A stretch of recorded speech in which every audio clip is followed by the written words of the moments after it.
আসসালামু আলাইকুম। Cornea medical and nursing ভর্তি প্রাইভেট প্রোগ্রামের পক্ষ থেকে আপনাদের সবাইকে স্বাগতম জানাচ্ছি। আমি সজন। তো আজকে আমরা দুইজন মানুষের সাথে আছি। একজন হচ্ছে আমাদের মৌমিতা আক্তার, যে এবছর ডিপ্লোমা নার্সিং এর ভর্তি পরীক্ষায় প্রথম হয়েছে সারা বাংলাদেশে, এবং আমরা তার সাথে আমাদের আরেকজন মানুষ আছে, যে গর্বিত মানুষটা হচ্ছে তার মা। আমি আশা রাখবো আপনারা আসলে মৌমিতার জন্য দোয়া করবেন। আসলে মৌমিতা, আমরা যতটুকু জানি মৌমিতার বাসা হচ্ছে ময়মনসিংহ, এবং সেই ময়মনসিংহ এর একদম অজপাড়াগাঁয়ের একটা মেয়ে, এবং সেইখান থেকে আজকে সে সারা বাংলাদেশে প্রথম হয়েছে। তো আমরা এইটুকু আসলে বুঝতে পারি যে আসলে পড়াশোনা করার জন্য যে আসলে খুব অনেক বেশি কিছু পাওয়া দরকার এরকম কিছু না। আসলে গ্রামে থেকে ওটা সম্ভব, যদি বাবা মা সাপোর্টটা করে, যদি আমাদের আশেপাশের সাপোর্টটা থাকে। মৌমিতা আমাদের কর্নিয়াতে ভর্তি হয়েছে আসলে একটা মজার কারণে। আমি ছোট্ট করে মৌমিতার কাছে আসলে শুনতে যাবো যে কর্নিয়াতে আসার জার্নিটা কিভাবে ছিল। কর্নিয়া ভর্তি হওয়ার মূলত একটাই কারণ, একটু লোভ জাগছিল যে আমি দেখছি যে গত 3 বছর ধরে কর্নিয়া থেকে ফার্স্ট হয়।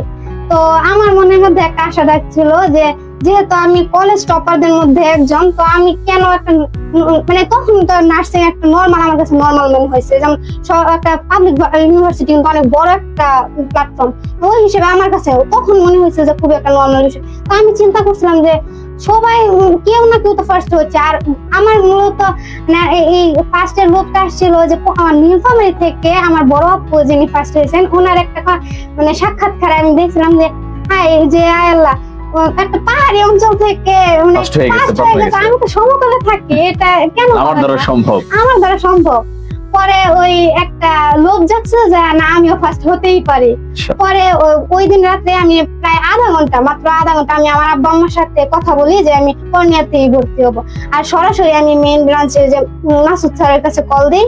আর কল দেওয়ার পরে উনার সাথে কথা বলে আমার আম্মা, আর উনি যে আমি যেহেতু ময়মনসিংহে একটা ব্রাঞ্চ আছে, ময়মনসিংহ নতুন বাজার শাখাতে, সে ব্যাংকের 3 তলা, ওখানে পরে আমার আম্মা কথা বলে। আর পরের দিনই উইদাউট এনি কি বলে ক্লাস জাজ, তো পরে আমি পরের দিনে গিয়া ভর্তি হয়ে যাই। মানে এমনিতে তো পরবর্তীতে আমি দেখছি আমার অনেক ফ্রেন্ডরা কি করছে, তারা যাচাই করছে যে যাই এই কোচিং যায় ওই কোচিং যায়, আমি এরকম কিছুই করিনি।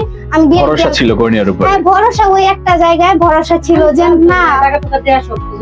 পরে আমি মানে পরের দিনে যে আমি ভর্তি হই, আর পরে রেগুলার ক্লাস করা শুরু করি। আর মানে ক্লাস পরীক্ষা সবগুলোতে দেখা যায় তো কি ক্লাসগুলো আমি খুবই হ্যাঁ, আমার আম্মা খুব এই বিষয়টা খুবই খেয়াল রাখতো, আমার খাতা দেখতো। আর আলহামদুলিল্লাহ আমি কোচিং এ যতগুলা ক্লাস টেস্ট হইতো, মেমোরাইজিং টেস্ট, রিভিশন টেস্ট, সবগুলোর খাতা আমার দেখাইতাম।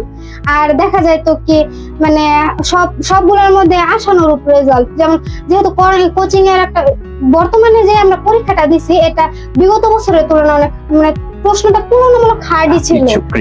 তো ওইটা বাদ দিয়া কিন্তু আমি কোচিং এ যে নরমাল প্রশ্নগুলো দিয়ে পরীক্ষা দিতাম, আলহামদুলিল্লাহ আমার 90 প্লাস থাকতো। আর হাইয়েস্ট ছিল আমার 99 ছিল। একবার পরীক্ষা দিছিলাম, 99 ছিল। পরে আমার আম্মা খুব খুশি হইতো, কিন্তু কখনো বলে নাই যে আমি খুশি, বুঝায় নাই যে খুশি হইতেছি। কখনো বলে নাই। পরে এই যে এভাবে 7-8 মাস পড়ার পরে নিজে বুঝলাম যে কনফিডেন্স আসছে যে না আমি পারবো, যেহেতু প্রত্যেক পরীক্ষায়। আর ওই যে একটা ভালোবাসা থেকেই পরে পরীক্ষা দিলাম, আর এই যে রেজাল্ট আলহামদুলিল্লাহ। আসলে আমরা একটা জিনিস জানলাম যে আসলে মৌমিতার প্রথমে কর্নিয়ার দিকে বা কর্নিয়াতে আসার মেন কারণটা ছিল সে যখন দেখছে যে আসলে আমাদের ভর্তি ফিটা একটু কম, এবং আমাদের ভর্তি ফি কম রাখার জন্য আসলে আমাদের অনেক কথা শুনতে হয়। আচ্ছা স্যার, এবং স্যারের সাথে যখন আন্টি কথা বলেছে আমাদের মাসুদ স্যার, তো স্যার আরো যথেষ্ট স্যাক্রিফাইস করেছে। এবং আসলে আমাদের এই কম ফি নিয়ে আসলে অনেক জায়গায় শুনতে হয় যে আমরা মনে হয় কম ফি নেই, কেন কম ফি নেই, বা আমরা এত কম ফিতে মনে হয় না ভরসা করা যায়। যাক আলহামদুলিল্লাহ। তো আসলে যে ব্যাপারটা হচ্ছে যে আমাদের অনেকে মনে করে যে আমরা আসলে কম ফি নিচ্ছি।